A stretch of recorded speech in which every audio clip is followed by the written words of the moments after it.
Comment être riche? Comment acquérir la richesse matérielle? Donc première des choses, tu veux être riche? Passe par la richesse du cœur. La richesse du cœur, c'est le contentement, al-qana'a. À ce moment-là, Allah t'accordera les richesses matérielles.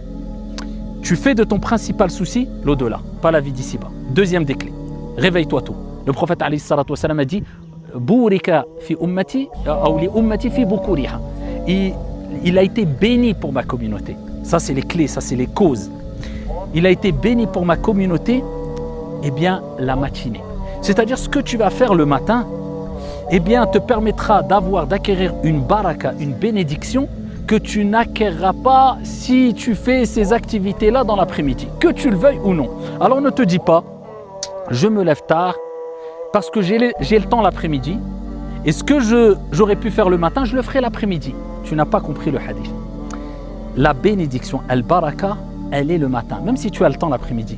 Si tu veux le baraka, la bénédiction, ce qui te permettra de ressentir, de sentir, de profiter, de voir tes biens comme étant utiles et de profiter de tes biens, eh bien cherche la baraka. La baraka, elle est le matin, lève-toi tôt.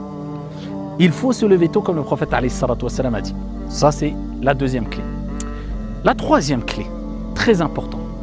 Le prophète sallallahu alayhi wa sallam, fi sahih, il nous dit que celui qui veut avoir, traduction du sens, des biens abondants, beaucoup d'argent, beaucoup de biens, et voir sa vie s'allonger, avoir une longue vie, qu'il maintienne les liens de parenté. Allah.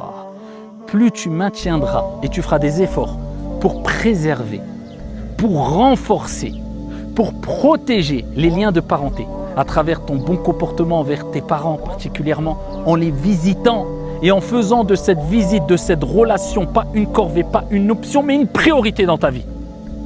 Sois pas ingrat. Tes parents t'ont tout donné. C'est pas pour que aujourd'hui tu dises tiens, quand j'ai le temps le week-end, je les appelle. Non, ils font pas la manche tes parents. Hein. Non, ils font pas la manche. Tu leur dois tout à tes parents.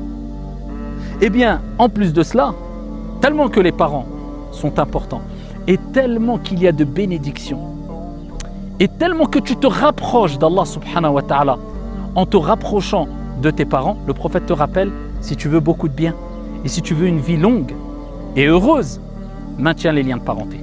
Quelle est ta relation avec tes parents? Tous les jours tu les appelles? Tu prends soin d'eux?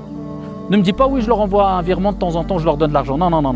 Le meilleur cadeau que tu peux donner à tes parents, c'est ta présence avec un sourire et un bon comportement. Continuons. Ça, c'était la troisième clé importante. Quatrième clé, at-tawakkul ala Allah azza wa jalla.